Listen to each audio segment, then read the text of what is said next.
Shalom ടിവിയുടെ വചനം തിരുവചനം ശുശ്രൂഷയിലേക്ക് സ്വാഗതം. രക്ഷിക്കാതെ സഹായിക്കുക മാത്രം ചെയ്യുന്ന ഒരു ദൈവത്തെ പരിചയമുണ്ടോ? രക്ഷപ്പെടുത്തി നമ്മളെ കരകയറ്റാതെ നമ്മളായിരിക്കുന്നിടത്ത് മാത്രം ചെറിയ സഹായമൊക്കെ തരുന്ന ഒരു ദൈവം. ഇങ്ങനെ ഒരു ദൈവത്തെ ജീവിതത്തിൽ പരിചയപ്പെട്ടിട്ടുണ്ടോ? ബൈബിളിൽ പല സ്ഥലത്തും നമുക്ക് കാണാൻ സാധിക്കും. സാധാരണ നല്ല നല്ല കാര്യങ്ങളൊക്കെ കേൾക്കുമ്പോഴും ചെറുപ്പം മുതലേ ഉള്ളൊരു ശീലമാണ് ആ സംഭവത്തെ വെച്ച് തിരിച്ച് ചോദ്യങ്ങൾ ചോദിക്കുക. ഒരുപക്ഷെ നമ്മൾ കേൾക്കുന്ന അതേ ഡയമെൻഷനിലല്ലാത്ത ചോദ്യം ചോദിക്കുക എന്നുള്ളത് ചെറുപ്പം തൊട്ടേയുള്ള ഒരു ശീലമാണ്. ചിലപ്പോൾ അതൊരു കുസൃതി ചോദ്യമായിരിക്കാം, ചിലപ്പോൾ അത് വളരെ ഒരു വലിയ കാഴ്ചപ്പാടിലേക്ക് നയിക്കുന്ന ചോദ്യമായിരിക്കാം. അങ്ങനെയാണെങ്കിലും ചോദ്യങ്ങൾ ചോദിക്കുന്നത് ഒരു ശീലമായിരുന്ന ഒരു കാലഘട്ടത്തിൽ ഇപ്പോഴും അങ്ങനെ ചെയ്യാറുണ്ട്. ബൈബിൾ വായിക്കുമ്പോൾ വളരെ വീരോചിതമായി വിവരിക്കപ്പെടുന്ന ഒരു കഥയാണ്, ഒരു സംഭവമാണ്. ദാനിയേൽ പ്രവാചകൻ സിംഹക്കുഴിയിൽ കിടക്കുന്ന സമയത്ത്, ദാനിയേൽ പ്രവാചകൻ അങ്ങ് ബാബിലോൺ എന്ന് പറയുന്ന സ്ഥലത്ത് സിംഹക്കുഴിയിൽ കിടക്കുമ്പോൾ യൂദായിൽ പണിക്കാർക്ക് ഭക്ഷണവുമായി പോകുന്ന ഹബക്കുക്ക് എന്ന് പറയുന്ന പ്രവാചകൻ, സമകാലീനനായ പ്രവാചകൻ, പെട്ടെന്ന് ദൈവത്തിൻ്റെ സ്വരം കേൾക്കുകയാണ്. നീ ഈ ഭക്ഷണം എത്രയും പെട്ടെന്ന് ദാനിയേലിന്, ബാബിലോണിലെ സിംഹക്കുഴിയിൽ കഴിയുന്ന ദാനിയേലിന് കൊണ്ടുപോയി കൊടുക്കുക. അപ്പോൾ ഹബക്കുക്ക് പറയാണ്, കർത്താവ് ഈ ബാബിലോൺ എവിടാണെന്ന് പോലും എനിക്ക് അറിഞ്ഞുകൂടാ, ഞാൻ എന്തു ചെയ്യും? എനിക്ക് പോകാൻ അറിയത്തില്ല. അപ്പോൾ ആ സമയത്ത് മാലാഖ ഈ ഹബക്കുക്ക് പ്രവാചകൻ്റെ മുടിക്ക് കുത്തിപ്പിടിച്ച് പറത്തി ഒരു എയ്റോപ്ലെയിനിലെ പോലെ, അല്ലെങ്കിൽ ഈ പറക്കുന്ന മനുഷ്യരെയൊക്കെ കാണിക്കുന്ന ചില ചിത്രകഥകളിലേക്ക് പോലെ ഹബക്കുക്ക് പ്രവാചകൻ വായുവിലൂടെ പറക്കുകയാണ്. അങ്ങനെ പറന്ന് അദ്ദേഹം ബാബിലോണിലെത്തി, സിംഹക്കുഴിയുടെ അടുത്തെത്തി. ഈ അപ്പം കൊടുത്തു. ദൈവത്തിൻ്റെ ദാസ ദാനിയേലേ എഴുന്നേൽക്കുക, കഴിക്കുക എന്നൊക്കെ പറഞ്ഞ് ഭക്ഷണം കൊടുക്കുന്നതൊക്കെ വായിക്കുമ്പോൾ ഒരു വീരകഥ പോലെ ഇങ്ങനെ കണ്ടുകൊണ്ടിരിക്കുന്നതിനിടയ്ക്കാണ് എൻ്റെ മനസ്സിലൊരു ചോദ്യം വന്നത്. നേരെ കേൾക്കുമ്പോൾ ഈ സംഭവം വളരെ അത്ഭുതകരമാണെങ്കിലും എൻ്റെ മനസ്സിൽ വന്ന ചോദ്യം ഇതാണ്: എന്തിന് ദൈവം യൂദയായിലുള്ള ഈ ഹബക്കുക്ക് പ്രവാചകൻ്റെ മുടിക്ക് കുത്തിപ്പിടിച്ച് അദ്ദേഹത്തെ ബാബിലോണിൽ കൊണ്ടുവരണം? പകരം തിരിച്ച് ബാബിലോണിലെ ദാനിയേലിൻ്റെ മുടിക്ക് കുത്തിപ്പിടിച്ച് അദ്ദേഹത്തെ യൂദയായിൽ കൊണ്ടുവന്നാൽ പോരായിരുന്നോ? ഈ ദാനിയേൽ സിംഹക്കുഴിയിൽ നിന്ന് രക്ഷപ്പെടുകയും ചെയ്യും, ഈ ബാബിലോണിലെ രാജാവ് അവിടെ മുഴുവൻ കിടന്ന് തപ്പുകയും ചെയ്യും, ഒരിടത്തും ഈ ദാനിയേലിനെ കാണാൻ പറ്റത്തില്ല. അപ്പോൾ ദാനിയേലിനെ സിംഹക്കുഴിയിൽ നിന്ന് രക്ഷിക്കുവാൻ അത്ഭുതകരമായി ഈ കഷ്ടപ്പാടൊക്കെ സഹിച്ച് ഹബക്കുക്കിനെ അവിടം വരെ കൊണ്ടുവന്ന അതേ പ്രയത്നം തന്നെ ദൈവം ചെയ്താൽ പോരായിരുന്നോ? എന്തുകൊണ്ട് ദൈവം ദാനിയേലിനെ സിംഹക്കുഴിയിൽ നിന്ന് രക്ഷിക്കുന്നതിന് പകരം അവിടെ ഇട്ടുകൊണ്ട് അപ്പം കൊടുത്തു? ഒരു ചോദ്യമാണ്. അപ്പോൾ ഈ ചോദ്യം ഇങ്ങനെ മനസ്സിലുയർന്നു. അപ്പോൾ സമാനമായ നിരവധി കാര്യങ്ങളിലൂടെ പിന്നീട് ഈ ചോദ്യം ഇങ്ങനെ ഉണ്ടായിരുന്നത് കൊണ്ട് ദൈവം എൻ്റെ മനസ്സിനെ വഴി നടത്തി. അപ്പോഴാണ് ദൈവത്തിൻ്റെ ചില രഹസ്യങ്ങൾ മനസ്സിലാക്കുവാനായിട്ട് കർത്താവ് എന്നെ അനുവദിക്കുന്നത്. അതായത് പലപ്പോഴും മനുഷ്യരുടെ ജീവിതത്തിൽ ഇതേ ചോദ്യം വരാറുണ്ട്. അതായത് ചില ഭാര്യമാർ സാക്ഷ്യം പറയും, എൻ്റെ ഭർത്താവ് കുടിയനായിരുന്നു, വളരെ പീഡനങ്ങളായിരുന്നു, ഞാൻ പ്രാർത്ഥിച്ചു, ദൈവം അതെല്ലാം സഹിക്കാൻ എനിക്ക് കൃപ തന്നു. കർത്താവിൻ്റെ വലിയ കൃപ കാരണം വിശുദ്ധ കുർബാനയ്ക്ക് പോയി ജപമാല ചൊല്ലി കൃപ ലഭിച്ചു, ഞാൻ എൻ്റെ ഭർത്താവിൻ്റെ എല്ലാ പീഡനങ്ങളും സഹിച്ചു. അങ്ങനെ ഒരു 10 വർഷം 12 വർഷം സഹിച്ചപ്പോൾ എൻ്റെ ഭർത്താവ് നല്ല മനുഷ്യനായിട്ട് മാറി. അങ്ങനെ പറയുന്നത് കേൾക്കാം. മോണിക്ക പുണ്യവതിയുടെ കഥ നമുക്കറിയാമല്ലോ. മോൻ്റെ എല്ലാ കുഴപ്പങ്ങളും വർഷങ്ങളോളം സഹിച്ചു. അപ്പോൾ ഇതൊക്കെ പറയുന്നത് ഈ സഹനത്തിനുള്ള അനുഗ്രഹം ദൈവം കൊടുത്തു എന്നാണ്. അപ്പം ഇത് കേൾക്കുമ്പോൾ ഈ സമാനമായ ചോദ്യം തന്നെയാണ് എൻ്റെ മനസ്സിൽ വന്നുകൊണ്ടിരുന്നത്. ഈ സഹിക്കാൻ അനുഗ്രഹം കൊടുക്കുന്നതിന് പകരം അയാളെ അങ്ങ് ആദ്യമേ തന്നെ മാറ്റിയാൽ പോരായിരുന്നോ? അപ്പോൾ ഇതെങ്ങനെ അനുഗ്രഹമാകുന്നത്? ഇങ്ങനെയുള്ളൊരു ചിന്ത എൻ്റെ മനസ്സിൽ വരും. ചിലപ്പോൾ ചിലർ പറയുന്നത് കേൾക്കാം, രോഗിയായിരിക്കുന്ന ഭർത്താവിൻ്റെ ഓപ്പറേഷന് വേണ്ടി അല്ലെങ്കിൽ ചികിത്സയ്ക്ക് വേണ്ടി പണമില്ലായിരുന്നു, എന്നാൽ ഞാൻ ദൈവത്തോട് പ്രാർത്ഥിച്ചു, അത്ഭുതകരമായി ധ്യാനകേന്ദ്രത്തിൽ വന്നു പ്രാർത്ഥിച്ചു, ദൈവം എനിക്ക് വലിയ കൃപ തന്നു, ഞാൻ വീട്ടിൽ തിരിച്ചു ചെന്നപ്പോൾ 5 ലക്ഷം രൂപയുമായിട്ട് ഒരാൾ കാത്തു നിൽക്കുന്നു. വലിയ അത്ഭുതമാണ്. ഈ അത്ഭുതത്തിന് നമ്മൾ പ്രൈസലോട് പറയുന്നതിനിടയ്ക്ക് എൻ്റെ മനസ്സിൽ ഉണ്ടാകുന്ന ചോദ്യം, എന്തുകൊണ്ട് കർത്താവ് ഈ 5 ലക്ഷം രൂപ കൊടുക്കുന്നതിന് പകരം സൗജന്യമായിട്ട് അദ്ദേഹത്തെ സുഖപ്പെടുത്തിയില്ല?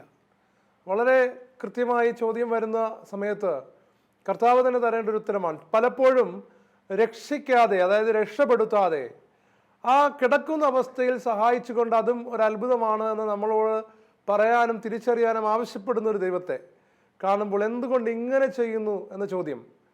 അപ്പോഴാണ് ഒരിടത്തും ദൈവം ഇങ്ങനെ പ്രവർത്തിക്കാറില്ലേ, അത്ഭുതകരമായി രക്ഷിക്കാറില്ലേ എന്ന് ചിന്തിക്കുമ്പോൾ, ബൈബിൾ വായിക്കുമ്പോൾ വീണ്ടും മനസ്സിലാകുന്നു. ചില സ്ഥലങ്ങളിൽ, ഉദാഹരണത്തിന് പത്രോസിനെ തലകീഴായിട്ടാണ് കുരിശിൽ തറച്ചത്. അദ്ദേഹത്തെ കാരാഗൃഹത്തിൽ ഇട്ടിട്ടുണ്ട്. അദ്ദേഹം കാരാഗൃഹത്തിൽ കിടന്ന സ്ഥലമൊക്കെ പലരും തീർത്ഥാടനത്തിനൊക്കെ പോകുമ്പോൾ കാണുന്നതുമാണ്. പത്രോസും പൗലോസും ഒക്കെ പീഡനങ്ങൾ അനുഭവിച്ച് മരിച്ചവരാണ്.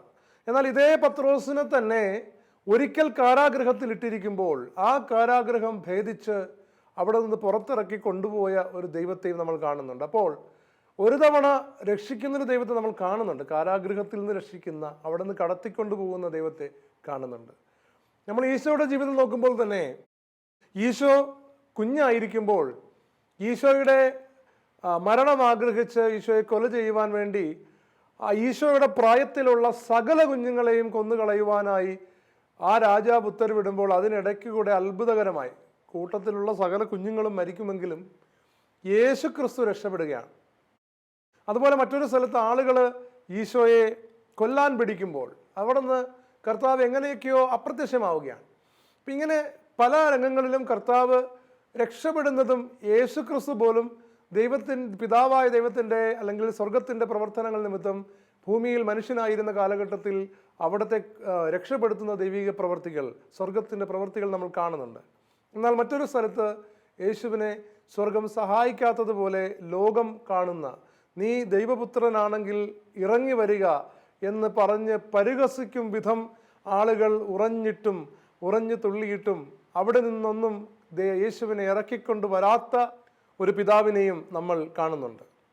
പ്രിയമുള്ളവരെ, ഇങ്ങനെ അത്ഭുതകരമായി പ്രവർത്തിക്കുന്ന ഒരു ദൈവത്തെയും എന്നാൽ അതേസമയം ചില സ്ഥലത്ത് നമ്മൾ ആഗ്രഹിക്കുന്നത് പോലെ നമ്മളെ രക്ഷപ്പെടുത്താത്ത ഒരു ദൈവത്തെ നമ്മൾ കാണുകയാണ്.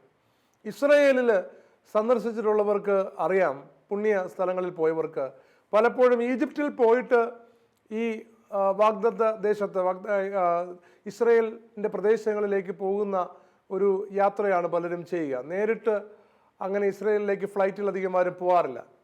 അപ്പോൾ ഇത് അറിയുമ്പോഴാണ് നമ്മളുടെ ഉള്ളിൽ വീണ്ടും ഒരു ചോദ്യം വരുന്നത്. കാരണം നമ്മൾ ബൈബിൾ പഠിക്കുമ്പോൾ നമ്മൾ കാണുകയാണ് 40 വർഷമാണ് ഈജിപ്തിൽ നിന്ന് പുറത്തു കടന്ന ഇസ്രായേൽ ജനം ഇസ്രായേലിൽ എത്താൻ വേണ്ടി എടുത്തത്, അല്ലെങ്കിൽ വാഗ്ദത്ത ദേശത്ത് എത്താൻ വേണ്ടി എടുത്തത്. എന്നാൽ ഇന്ന് നമ്മുടെ ആൾക്കാർ ഈജിപ്തിൽ നിന്ന് ഏതാനും മണിക്കൂർ കൊണ്ട് ഓടിക്കയറുന്ന സ്ഥലമാണ് വാഗ്ദത്ത ദേശം. ഇതെങ്ങനെ പൊരുത്തപ്പെടുന്നു? എന്തുകൊണ്ട് ദൈവം 40 വർഷം ഈജിപ്തിൽ നിന്ന് പുറത്ത് വന്നിട്ടും ഇസ്രായേൽ ജനത്തെ വട്ടം കറക്കി? ഇങ്ങനെയുള്ള നിരവധി ചോദ്യങ്ങൾ വരുമ്പോൾ എല്ലാത്തിൻ്റെയും ഉത്തരം മനസ്സിലാകുന്നില്ലെങ്കിലും നമുക്കൊരു കാര്യം പിടികിട്ടുന്നുണ്ട്. ദൈവത്തിന് കഴിയാഞ്ഞിട്ടല്ല ദൈവം പലപ്പോഴും ആ ഭാഗത്തു നിന്ന് എടുക്കാത്തത്. യോഹന്നാൻ ശ്ലീഹായെ ഒഴിച്ചുള്ള ബാക്കി എല്ലാവരെയും ശത്രുക്കളുടെ മുൻപിൽ അവരുടെ വാളിനിരയാകുവാൻ അവരാൽ കൊല ചെയ്യപ്പെടുവാൻ ദൈവം അനുവദിക്കുന്നെങ്കിലും, കല്ലെറിയപ്പെട്ടും കലകീഴായി കുരിശിൽ തറയ്ക്കപ്പെട്ടും അല്ലെങ്കിൽ കുന്തത്താൽ കുത്തപ്പെട്ടും ഒക്കെ ശിഷ്യന്മാർ മരിക്കുമ്പോഴും ദൈവം നമുക്ക് കാണിച്ചു തരുന്നൊരു കാര്യം, അങ്ങനെ ഞാൻ പരാജിതനാകുന്നത് കൊണ്ട് എൻ്റെ അപ്പസ്തലന്മാർ കൊല്ലപ്പെട്ടതല്ല, അല്ലെങ്കിൽ രക്തസാക്ഷിത്വം വഹിച്ചതല്ല. അതിനുവേണ്ടി നിങ്ങൾക്ക് ഒരാളെ ഞാൻ മാറ്റിവെച്ചിട്ടുണ്ട്. അതാണ് യോഹന്നാൻ ശ്ലീഹ. യോഹന്നാൻ ശ്ലീഹായെക്കുറിച്ച് ചരിത്രം പറയുന്നത്, ബാക്കി എല്ലാവരെയും റോമാക്കാർ ഓടിച്ചിട്ട് തിരഞ്ഞിട്ട് വധിച്ചുകൊണ്ടിരിക്കുന്ന സമയത്ത്, ചിലർ പുറത്തു പോയി മറ്റു രാജ്യങ്ങളിൽ മരണത്തെ പുൽകുന്ന സമയത്ത് യോഹന്നാൻ ശ്ലീഹ മാതാവിനെയൊക്കെ ശുശ്രൂഷിച്ച് സമാധാനമായി അങ്ങനെ ജീവിക്കുകയാണ്. എന്നാൽ മറ്റ് ശുശ്രൂഷകളെല്ലാം ചെയ്യുന്നുണ്ടെങ്കിലും യോഹന്നാൻ ശ്ലീഹയെ കൊല്ലണമെന്നും ആർക്കും തോന്നുന്നില്ല. എന്നാൽ മാതാവിൻ്റെ സമയം പൂർത്തിയായി കഴിഞ്ഞപ്പോഴേക്കും, അമ്മ സ്വർഗാരോപണം ചെയ്തു കഴിഞ്ഞപ്പോഴേക്കും പെട്ടെന്ന് യോഹന്നാൻ ശ്ലീഹായെ അറസ്റ്റ് ചെയ്യുവാനായിട്ട് റോമാക്കാർക്ക് തോന്നുകയാണ്. അവരദ്ദേഹത്തെ അറസ്റ്റ് ചെയ്യുന്നു. അദ്ദേഹത്തെ കൊണ്ടുപോയി തിളച്ച എണ്ണയിൽ മുക്കുകയാണ്. തിളച്ച എണ്ണയിൽ ജീവനോടെ ഇരുന്ന് ചിരിക്കുന്ന ഒരു മനുഷ്യനെ ആദ്യമായി റോമാക്കാർ കാണുകയാണ്. അവർ അതിനു മുമ്പ് അനേകം ക്രിസ്ത്യാനികളെ തിളച്ച എണ്ണയിലിട്ടു. എന്നാൽ അപ്പോഴൊന്നും കാണാത്ത ഒരു പ്രവൃത്തി, അതായത് അവരൊക്കെ മരിച്ചത് അവരുടെ ദൈവത്തിന് കഴിവില്ലാഞ്ഞിട്ടല്ല, അവരുടെ ദൈവത്തെക്കാൾ റോമാക്കാർ വലുതായിട്ടുമല്ല. അവരൊക്കെ മരിക്കുവാൻ ദൈവം അനുവദിക്കുന്നിടത്ത് ദൈവം അനുവദിച്ചിരുന്നെങ്കിൽ മരിക്കാതിരിക്കുവാനും ആ ദൈവത്തിന് തന്നെ സാധിക്കുമായിരുന്നു വിചാരിച്ചിരുന്നെങ്കിൽ എന്ന് മനസ്സിലാക്കുവാൻ വേണ്ടി ഇതാ അവർ എണ്ണയിലിട്ട ഒരാൾ പുഞ്ചിരിച്ചുകൊണ്ട് തിളച്ച എണ്ണയിൽ ഇരിക്കുന്ന ഒരു കാഴ്ച. ഈ കാഴ്ച കണ്ട് അവർ കുപിതരാവുകയാണ്. അങ്ങനെയാണ് അവർ യോഹന്നാൻ ശ്ലീഹായെ പാത്മോസ് ദ്വീപിലേക്ക് നാടുകടത്തുന്നത്. പ്രിയമുള്ളവരെ, യോഹന്നാൻ ശ്ലീഹായെ കൊല്ലാൻ പറ്റാത്ത രീതിയിൽ ഐതിഹ്യങ്ങൾ പലതും പറയുന്നത് മറ്റു പല രീതിയിലും അദ്ദേഹത്തെ കൊല്ലാൻ ശ്രമിച്ചിട്ട് ഒന്നിനും അദ്ദേഹത്തെ കൊല്ലാനായില്ല എന്നാണ് പറയുന്നത്. അങ്ങനെ വലിയ ഒരു ക്രൂരത നിറഞ്ഞൊരു സാമ്രാജ്യത്തിന് കൊല്ലാൻ പറ്റാത്ത ഒരു അപ്പസ്തോലനെ കർത്താവ് മാറ്റി നിർത്തിയിരിക്കുകയാണ് നമുക്ക് വേണ്ടി. അപ്പോൾ ബാക്കിയുള്ള സകലരും മരിക്കുമ്പോഴും ഒരാളെ കൊല്ലുവാൻ ഈ ലോകത്തിന് സാധിക്കാതെ വരുന്നതിലൂടെ കർത്താവ് കാണിച്ചത് മറ്റവരൊക്കെ എൻ്റെ സമ്മതത്തോടെയാണ് അവർക്ക് അത്തരമൊരു വീരോചിതമായ രക്തസാക്ഷിത്വം ഉണ്ടായതല്ലാതെ അവരങ്ങനെ അപകടത്തിൽ പോയി ചെന്ന് പെടുകയോ ഞാൻ രക്ഷിക്കാതിരുന്നത് കൊണ്ടല്ല, അവരുടെ മരണം അങ്ങനെ ആയിരിക്കട്ടെ എന്ന് ഞാൻ തീരുമാനിച്ചു, അവരുടെ ജീവിത സാക്ഷ്യം അങ്ങനെ ആകട്ടെ എന്നത് എൻ്റെ ഹിതമായിരുന്നു എന്ന് വെളിപ്പെടുത്താനാണ്. അപ്പം ഇന്ന് നമ്മുടെ പല ജീവിത സാഹചര്യങ്ങളിൽ കഴിയുന്ന ആളുകളും കർത്താവിനോട് ചോദിക്കാറുണ്ട്, എന്തുകൊണ്ട് ഞാൻ ഇത്രയും നാൾ ഇതിലൂടെ കടന്നു പോകുന്നു, എനിക്ക് എന്തുകൊണ്ട് ഈ അവസ്ഥയിൽ നിന്ന് മാറ്റം വരുവാനായി ദൈവം അനുവദിക്കുന്നില്ല? അതേസമയം ദൈവം എന്നെ സഹായിക്കുന്നുണ്ട്. പലപ്പോഴും എൻ്റെ ജീവിതത്തിലെ സഹനങ്ങളുടെയൊക്കെ കാലഘട്ടങ്ങളിൽ ഞാൻ കണ്ടിട്ടുണ്ട്. പലപ്പോഴും അതിൻ്റെ ആത്യന്തികമായ ജയം നാളുകൾക്ക് ശേഷമാണ് കർത്താവ് തരുന്നതെങ്കിലും അത് തരാൻ കർത്താവിന് എപ്പോഴും സാധിക്കുമായിരുന്നെങ്കിലും കർത്താവ് ചില ഘട്ടങ്ങളിൽ ചില സ്ഥലങ്ങളിലൂടെ നടത്തിക്കൊണ്ടു പോകുമ്പോൾ അവിടെ ആയിരിക്കുന്നിടത്ത് സഹായം തരുന്നതല്ലാതെ അന്തിമമായ ഒരു വിടുതൽ ആ കാലഘട്ടത്തിൽ ഒന്നും തന്നു കണ്ടിട്ടില്ല. എന്നാൽ പിന്നീട് തിരിഞ്ഞു നോക്കുമ്പോഴാണ് എനിക്ക് ഇത് വ്യക്തമായി മനസ്സിലായത്. ഇതിങ്ങനെ നമ്മൾ പറയുമ്പോൾ നമുക്ക് ഉത്തരം പെട്ടെന്ന് വരില്ല. എന്നാൽ കർത്താവിൻ്റെ മനസ്സിലേക്ക് ഈ ലോകത്തിലെ ഒരു ഉദാഹരണം ഒരു ചോദ്യമായി തന്നു. ഇത് രണ്ടും കൂടെ ചേർത്തപ്പോഴാണ് എനിക്ക് പെട്ടെന്ന് ഉത്തരം കിട്ടിയത്. അതായത് എനിക്ക് വേറൊരു തോന്നലുണ്ടായി. തോന്നൽ ഇതാണ്, നമ്മുടെ ഇന്ത്യ മഹാരാജ്യം അല്ലെങ്കിൽ ഏത് രാജ്യം എടുക്കട്ടെ, ഇവിടെ ഇത്രയും പാവങ്ങളുണ്ടല്ലോ, നോട്ട് അച്ചടിക്കുന്നത് ഗവൺമെൻറ് അല്ലേ? അപ്പം ഞാൻ എൻ്റെ മനസ്സിൽ ചുമ്മാ ചോദിച്ച ഒരു ചോദ്യം, ഈ സാമ്പത്തിക രീതികളൊക്കെ അറിയുന്നതിന് മുമ്പ്, സമ്പത്തിൻ്റെ ഫ്ലോയൊക്കെ എങ്ങനെയാണ് ഉണ്ടാകുന്നതെന്നൊക്കെ പഠിക്കുന്നതിന് മുമ്പ് ചെറുപ്പത്തിൽ ഉണ്ടായിരുന്ന ഒരു ചോദ്യം, ആ ചോദ്യവും ഇതും കൂടെ ചേർന്ന് വന്നപ്പോഴാണ് എനിക്ക് ഉത്തരം ശരിക്കും മനസ്സിലാകുവാനായിട്ട് സാധിച്ചത്.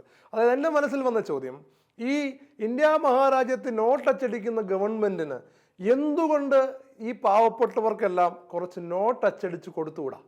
എന്തുകൊണ്ട് അവർ ഇത്രയും കഷ്ടപ്പെട്ട് വ്യവസായങ്ങൾ തുടങ്ങാനും ഒക്കെ ഈ ഗവൺമെൻറ് ഇങ്ങനെ ഒരുപാട് കാര്യങ്ങളൊക്കെ ചെയ്യുന്നത് എന്തിനാണ്?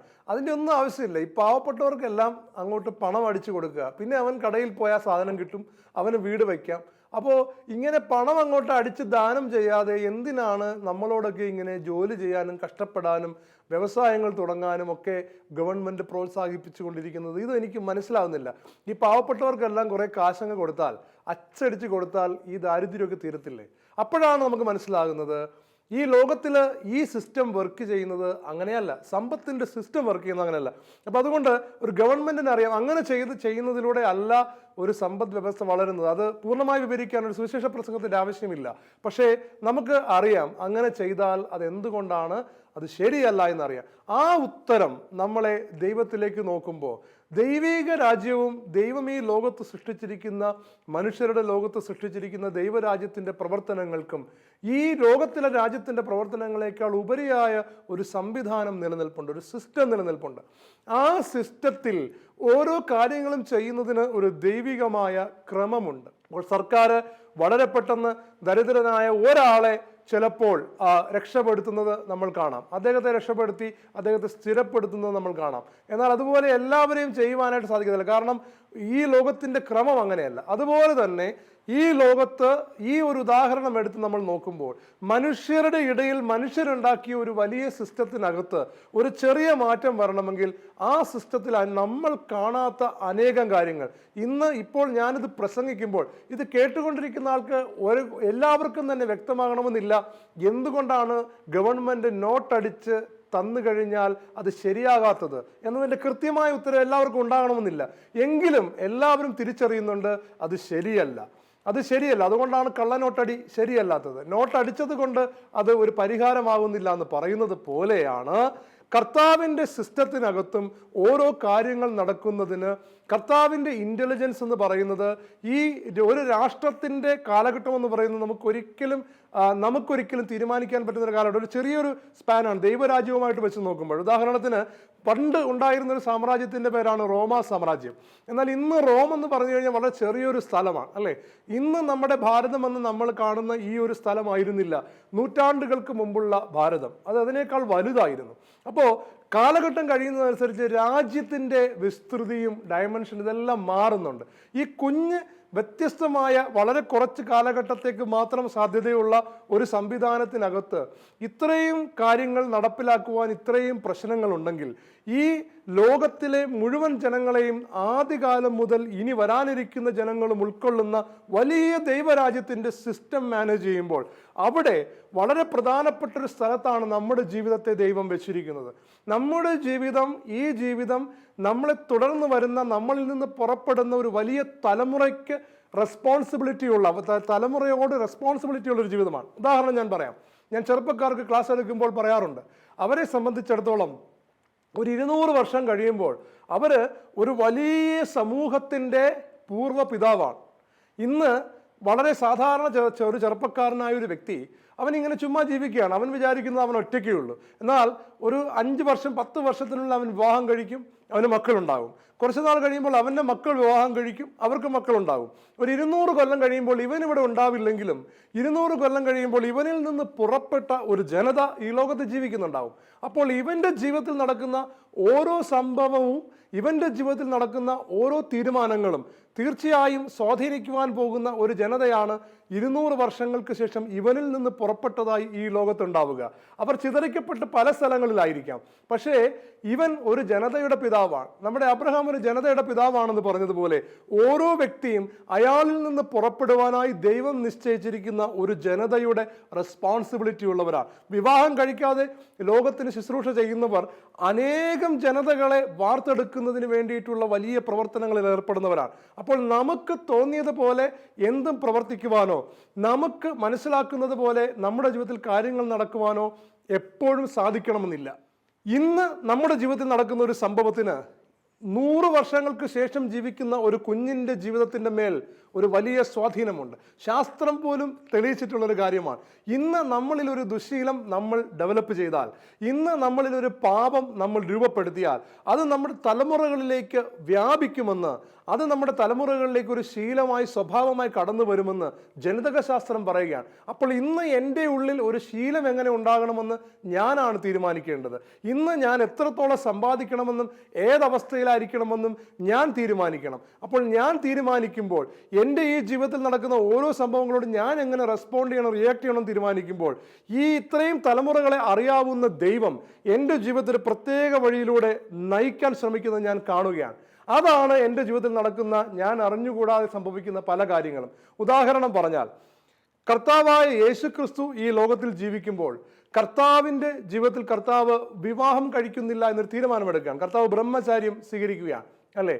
പരിശുദ്ധ അമ്മ ഈശോയുടെ തീരുമാനത്തെ അംഗീകരിക്കുകയാണ്. കർത്താവ് ഈ ദൈവരാജ്യത്തെ പ്രതി വിവാഹം കഴിക്കേണ്ട തീരുമാനിക്കുകയാണ്. അന്നത്തെ കാലത്ത് കടിഞ്ഞൂൽ പുത്രൻ വിവാഹം കഴിക്കുന്നില്ല എങ്കിൽ അത് വളരെ വളരെ വളരെ പ്രധാനപ്പെട്ട ഒരു എല്ലാവരും ചർച്ച ചെയ്യാൻ സാധ്യതയുള്ള ഒരു വിഷയമാണ്.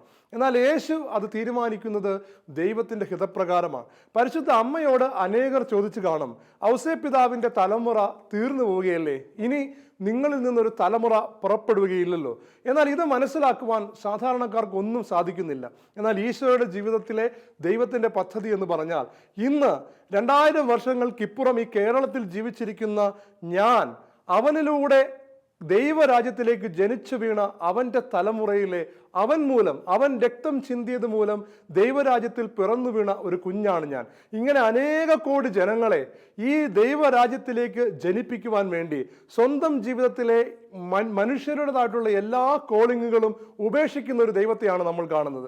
ഇതാണ് യേശുവിൻ്റെ ജീവിതത്തിൽ നമ്മൾ കാണുന്ന ദൈവത്തിൻ്റെ ഒരു പ്രവൃത്തി. അപ്പോൾ പരിശുദ്ധ അമ്മ ഇങ്ങനെ ഒരു ചോദ്യം ചോദിച്ചിരുന്നെങ്കിലോ? ഒരിക്കലും ചോദിക്കുന്നില്ല, അവിടെ കീഴടങ്ങുകയാണ്. പ്രിയമുള്ളവരെ, നമ്മുടെ ജീവിതത്തിൽ ഒരാൾക്ക് രോഗം വരുന്നതായി നമ്മൾ കാണുകയാണ്. അൽഫോൻസാമയുടെ ജീവിതത്തിൽ രോഗം വരുന്നതായിട്ട് നമ്മൾ കാണുന്നു. അൽഫോൻസാമയ്ക്ക് സംബന്ധിച്ചിടത്തോളം പ്രാർത്ഥിക്കുമ്പോൾ പരിപൂർണമായ രോഗസൗഖ്യവും അവിടെ ഓടി നടന്നൊരു കന്യാസ്ത്രീ അമ്മയായിട്ട് ജീവിക്കുവാനുള്ള വലിയൊരു അവസരവും ഉണ്ടായിരുന്നു. ദൈവത്തിന് അങ്ങനെ അൽഫോൻസാമയെ സുഖപ്പെടുത്താമായിരുന്നു. എന്നാൽ ദൈവം കാണുന്നത് അൽഫോൻസാമയിലൂടെ പിന്നീട് അങ്ങോട്ട് ദൈവത്തിന് സ്പർശിക്കുവാൻ സാധ്യതയുള്ള അനേകം തലമുറകളെയാണ്. എൻ്റെ ജീവിതത്തിൽ എൻ്റെ ഒരു കുഞ്ഞ് ഭാര്യയുടെ ഉദരത്തിൽ വെച്ച് നഷ്ടപ്പെട്ടു പോവുകയാണ്. ഈ സമയത്ത് ഞാൻ വളരെ പ്രധാനപ്പെട്ട ദൈവിക കൃപാവരങ്ങളുള്ള ജോസ് കാപ്പൻ ചേട്ടനെ വിളിക്കുകയാണ്. ബ്രദർ ജോസ് കാപ്പനെ വിളിക്കുന്ന സമയത്ത് ജോസ് കാപ്പൻ ബ്രദർ ഫോൺ എടുത്തിട്ട് എന്നോട് പറഞ്ഞു, ബ്രദർ വിശുദ്ധ അൽഫോൻസാമയോട് പ്രാർത്ഥിക്കാൻ കർത്താവ് പറയുന്നു. അത് പറഞ്ഞത് ഞാൻ എൻ്റെ ജ്യേഷ്ഠനുമായി പങ്കുവച്ചു. ജോസ് കാപ്പൻ ബ്രദർ ഇങ്ങനെയാണ് പറഞ്ഞത്. അപ്പോൾ എൻ്റെ ചേട്ടൻ പറഞ്ഞു, വിഷമിക്കേണ്ടടാ, കർത്താവ് പറഞ്ഞത് ഇത് സഹനമാണ് എന്നാണ്. ഈ കുഞ്ഞ് ഉദരത്തിൽ വെച്ച് നമുക്ക് നഷ്ടപ്പെടുകയാണ്, ഇതൊരു സഹനമാണ്. കാരണം അൽഫോൻസാമയുടെ ജീവിതത്തിൻ്റെ സഹിക്കുവാനുള്ള അൽഫോൻസാമയുടെ ആ വലിയ അത് സ്വീകരിക്കുവാനുള്ള വലിയ മനസ്സിൻ്റെ ആ പുണ്യം അത് ആ സമയം എന്നിലേക്ക് പ്രവഹിക്കുകയാണ്. എൻ്റെ ജീവിതത്തിൽ സംഭവിക്കുന്ന ആ ദുഃഖത്തെ, എൻ്റെ ജീവിതത്തിൽ സംഭവിക്കുന്ന ആ വേദനയെ, അൽഫോൻസാമയുടെ ജീവിതത്തിൽ സംഭവിച്ച ആ വേദനയുടെ മാതൃക കൊണ്ട് പെട്ടെന്ന് ധൈര്യമാർജിച്ച് നേരിടുവാനുള്ള ഒരു മനസാന്നിധ്യം എനിക്ക് കടന്നു വരികയാണ്. പ്രിയമുള്ളവരെ, ഇതുപോലെ അൽഫോൻസാമ സഹനങ്ങളെ നേരിട്ട അനുഭവം കണ്ടുകൊണ്ട് അനേകർ തങ്ങളുടെ ജീവിതത്തിൽ സഹനത്തെ നേരിട്ടുണ്ട്. ഈ സഹനത്തിൻ്റെ കാലഘട്ടത്തിലാണ് കർത്താവ് അവരിൽ മറ്റ് പല പ്രവൃത്തികളും ചെയ്യുന്നത്. ഇത് നമുക്ക് കാണുന്നില്ല എന്നുള്ളതേ ഉള്ളൂ. ഇത് കാണാത്തത് കൊണ്ട്, നമുക്ക് മനസ്സിലാക്കാത്തത് കൊണ്ട് നമ്മുടെ ദൈവം ഒരു പരാജയമാണ് എന്ന് നമ്മൾ ഒരിക്കലും പറയുവാൻ പാടില്ല. തീർച്ചയായിട്ടും ഈ ലോകത്ത് അനേക വർഷം പാപത്തിൽ ജീവിക്കുവാൻ അഥവാ തിന്മയിൽ ജീവിക്കുവാൻ കടന്നുപോയ അതിന് സാധ്യത ഉണ്ടായിപ്പോയൊരു മനുഷ്യനാണ് അഗസ്തീനോസ്. അഗസ്തീനോസിന്റെ അമ്മ പ്രാർത്ഥിക്കുന്ന സമയത്ത് ദൈവം ഒരു പക്ഷേ പലപ്പോഴും ആഗ്രഹിച്ചിട്ടുണ്ടായിരിക്കണമെന്ന് നമുക്ക് തോന്നുന്നു. ആദ്യത്തെ വർഷം തന്നെ ഈ വിശുദ്ധയുടെ പ്രാർത്ഥന കേൾക്കാം. എന്നാൽ വർഷങ്ങൾക്ക് ശേഷം എൻ്റെ അമ്മ, ഞാൻ അനേക നാളുകൾ മോശമായ മാർഗത്തിലൂടെ ജീവിക്കുന്നതും വഴിതെറ്റി നടക്കുന്നതും കണ്ടപ്പോൾ എൻ്റെ അമ്മ ഇടയ്ക്കിടയ്ക്ക് പറയുന്ന ഒരു കഥയാണ്, മോണിക്ക പുണ്യവതി പ്രാർത്ഥിച്ചതുപോലെ ഞാനും പ്രാർത്ഥിക്കും, നീ ഒരിക്കൽ കർത്താവിൽ കടന്നു വരും, ദൈവത്തിൻ്റെ സ്വന്തമാകും, മാറുമെന്ന്. പ്രിയമുള്ളവരെ, മോണിക്ക പുണ്യവതി 33 കൊല്ലത്തോളം അനേക വർഷം പ്രാർത്ഥിച്ചു എന്ന ഒരു അനുഭവം, ആ അനുഭവം ദൈവം ഇടവരുത്തിയത് നിമിത്തം, അത് മോണിക്ക പുണ്യവതി ചോദ്യം ചെയ്യാതെ സ്വീകരിച്ചത് നിമിത്തം നാളുകളായി വഴിതെറ്റി നടക്കുന്ന എൻ്റെ ജീവിതത്തിൽ മാറ്റമുണ്ടാകുമെന്ന് വിശ്വസിക്കുവാനുള്ള ഒരു പ്രചോദനം എൻ്റെ അമ്മയ്ക്ക് ലഭിക്കുകയാണ്. ഈ പ്രചോദനം അനേകർക്ക് ലഭിച്ചിട്ടുണ്ട്. അത് അനേകർക്ക് പകരുവാൻ വേണ്ടി ദൈവം തിരഞ്ഞെടുത്തൊരു വ്യക്തിയാണ് മോണിക്ക പുണ്യവതി. ഇത് ചില ഉദാഹരണങ്ങൾ മാത്രമാണ്. നമ്മുടെ ജീവിതത്തിലെ എല്ലാ കാര്യങ്ങൾക്കും എന്തുകൊണ്ട് ദൈവം നമ്മൾ ആഗ്രഹിക്കുന്നത് പോലെ പ്രവർത്തിക്കുന്നില്ല എന്ന ചോദ്യത്തിന് ഇതിൻ്റെ മുഴുവൻ കാഴ്ചയും നമുക്കില്ലാത്തത് കൊണ്ടാണ് നമുക്കിത് മനസ്സിലാകാത്തത് എന്ന ഒരേ ഒരു ഉത്തരമാണ് യഥാർത്ഥ ഉത്തരം. എങ്കിലും ദൈവത്തിന് കഴിയാത്തത് കൊണ്ടല്ല എന്ന് നമ്മൾ മനസ്സിലാക്കണം. ദൈവം ഇത് നമുക്ക് അനുവദിക്കുന്നെങ്കിൽ അത് ദൈവത്തിൻ്റെ അത്യുന്നതമായ ജ്ഞാനത്താൽ നമുക്ക് ദൈവം തരുന്നതാണ് എന്ന് നമ്മൾ അറിയണം. ഒരു കാര്യം മാത്രം നമ്മളിതിൽ മനസ്സിലാക്കേണ്ടതുണ്ട്. ഈശോ ഈ ലോകത്ത് ജീവിക്കുമ്പോൾ നമുക്ക് വ്യക്തമാക്കി തന്നൊരു കാര്യം, പിതാവ് ഈശോയ്ക്ക് ഈ ലോകത്ത് അനുവദിച്ചിരിക്കുന്ന സകല സഹനങ്ങളും അതിൻ്റെ എല്ലാം പിന്നിൽ ഒരു കാര്യം ഈശോ വ്യക്തമായി പറയുന്നുണ്ട്, എൻ്റെ ജീവിതം ഇവിടെ അവസാനിക്കുന്നില്ല, ഞാൻ ഇവിടെ നിന്ന് ഉയർത്തെഴുന്നേൽക്കാൻ പോവുകയാണ്. ഇത് തന്നെയാണ് പിതാവ് നമുക്ക് അനുവദിക്കുന്ന മനസ്സിലാക്കാൻ പറ്റാത്ത ജീവിത സാഹചര്യങ്ങളെക്കുറിച്ച് നമുക്കുണ്ടായിരിക്കേണ്ടതായിട്ടുള്ള മനോഭാവം. എൻ്റെ ജീവിതം ഇവിടെ അവസാനിക്കാത്തത് കൊണ്ട്, എല്ലാ ഉത്തരവും എനിക്കിവിടെ കിട്ടിയില്ലെങ്കിൽ, എൻ്റെ തലമുറ ഇന്ന് തീർന്നു പോകാത്തത് കൊണ്ട് എല്ലാ ഉത്തരവും എനിക്കിവിടെ കിട്ടിയില്ലെങ്കിലും നാളുകൾക്ക് ശേഷം കർത്താവിൻ്റെ അടുക്കൽ എനിക്ക് പ്രതിഫലം പ്രതിഫലമുണ്ടെന്നുള്ളത് പോലെ തന്നെ ഈ ഭൂമിയിൽ ഞാൻ അനുഭവിച്ച സഹനങ്ങൾക്ക് ഈ ഭൂമിയിൽ എൻ്റെ തലമുറയിൽ കടന്നു വരാൻ പോകുന്ന അനേകം പുണ്യങ്ങളുണ്ടെന്ന് ഞാൻ മനസ്സിലാക്കണമെന്ന് തിരിച്ചറിയുമ്പോഴാണ് പ്രിയമുള്ളവരെ നമുക്ക് സഹനങ്ങളെ, നമുക്ക് മനസ്സിലാക്കാൻ പറ്റാത്ത ദൈവിക പ്രവർത്തനങ്ങളെ അഥവാ ദൈവത്തിൻ്റെ നിശബ്ദതയെ, നമുക്ക് മനസ്സിലാക്കാൻ പറ്റാത്ത അത്ഭുതം പ്രവർത്തിക്കുന്നതിലുള്ള ദൈവത്തിൻ്റെ താമസത്തെ ഒക്കെ സന്തോഷത്തോടെ സ്വീകരിക്കുവാനായിട്ട് നമുക്ക് സാധിക്കുകയുള്ളൂ. അതുകൊണ്ട് ഇന്ന് നീ ഏത് ജീവിത സാഹചര്യത്തിലൂടെ കടന്നുപോയാലും ദൈവം ഇങ്ങനെ പ്രവർത്തിച്ചിരുന്നെങ്കിൽ എന്ന് നിനക്ക് തോന്നുന്നുണ്ടെങ്കിലും തിരിച്ചറിയുക, നിന്നേക്കാൾ ജ്ഞാനിയായ ദൈവം ഒരുപക്ഷെ സ്കൂളിലെ ഒരു കുഞ്ഞിനോട്, നമ്മൾ യൂണിഫോം ഇട്ട് നടക്കേണ്ട ഒരു കുഞ്ഞിൻ്റെ അടുത്ത് നമ്മൾ പറയാറില്ലേ, ഈ യൂണിഫോം ആ കുഞ്ഞിനെ സംബന്ധിച്ചിടത്തോളം ശരിക്കും ഒരു സഹനമാണ്. എന്തുകൊണ്ട് എനിക്ക് ഈ യൂണിഫോം ഇങ്ങനെ അനുവദിച്ചു തരുന്നു, അല്ലെങ്കിൽ എനിക്ക് ഇഷ്ടമുള്ളതെല്ലാം ഇട്ട് എൻ്റെ എല്ലാ ഫാഷൻ ഡ്രസ്സും എനിക്ക് കാണിക്കാൻ പറ്റണ്ടേ, അങ്ങനെ എനിക്കൊരു സ്വാതന്ത്ര്യം വേണ്ടേ സ്കൂളിൽ പോകുമ്പോൾ എന്ന് കുഞ്ഞ് ചോദിക്കുമ്പോൾ നമ്മൾ പറയുന്നൊരു മറുപടി, നമുക്കൊരു ഉത്തരം കൃത്യമായി ഉണ്ട്. അതായത് ദാരിദ്ര്യം എന്ന് പറയുന്നത് ഒരു പ്രതിഭാസമാണ്. നിനക്ക് ധാരാളം വസ്ത്രങ്ങൾ ഉണ്ടായിരിക്കാം, എന്നാൽ വ്യത്യസ്തമായ സാമ്പത്തിക സ്ഥിതിയുള്ള അനേകം കുഞ്ഞുങ്ങൾ അവരെ പഠിക്കുന്നുണ്ട്. അവർ നിന്റെ സ്കൂളിൽ വരുമ്പോൾ അവർ നിന്നെ കണ്ട് നിന്റെ വ്യത്യസ്തമായ വർണ്ണാഭമായ വസ്ത്രങ്ങൾ കണ്ട് മനസ്സിടിഞ്ഞ് അവരുടെ ജീവിതം അസ്വസ്ഥമാകാതിരിക്കുവാൻ വേണ്ടി നിങ്ങളെല്ലാവരും ഒരേ വസ്ത്രങ്ങൾ അണിഞ്ഞ് ഐക്യത്തിലും ഒരുമയിലുമായിരിക്കുവാനാണ് സ്കൂളിൽ യൂണിഫോം തന്നിരിക്കുന്നത് എന്ന് കുഞ്ഞിനോട് പറഞ്ഞു കൊടുത്തുകൊണ്ട് കുഞ്ഞിനെ അത് സ്വീകരിക്കുവാൻ, വർഷങ്ങളോളം അത് സ്വീകരിക്കുവാൻ നമ്മൾ പ്രാപ്തരാക്കുന്നില്ലേ?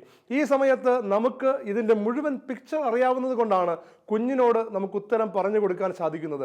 കുഞ്ഞിൻ്റെ ചെറുപ്രായത്തിൽ ഒരിക്കലും കുഞ്ഞിനെ മനസ്സിലാക്കാൻ പറ്റാത്ത ഉത്തരമാണ്. അതുപോലെ നമുക്ക് ചിലതൊക്കെ നിഷേധിക്കുകയും ചിലതൊക്കെ ദൈവം നമ്മുടെ ജീവിതത്തിൽ കുറേ നാളുകളേക്ക് ചാർത്തി തരികയും ചെയ്യുമ്പോൾ അത് സ്വീകരിക്കുവാനായിട്ട്, അത് മനസ്സിലാക്കുവാനായിട്ട് നമുക്ക് സാധിച്ചില്ലെങ്കിൽ പോലും നമ്മൾ ഒരു കാര്യം സമ്മതിക്കേണ്ടതുണ്ട്, എൻ്റെ ദൈവം ഒന്നും അറിയാതെ ഒരിക്കലും ഇതൊന്നും എനിക്ക് വരുത്തുകയില്ല.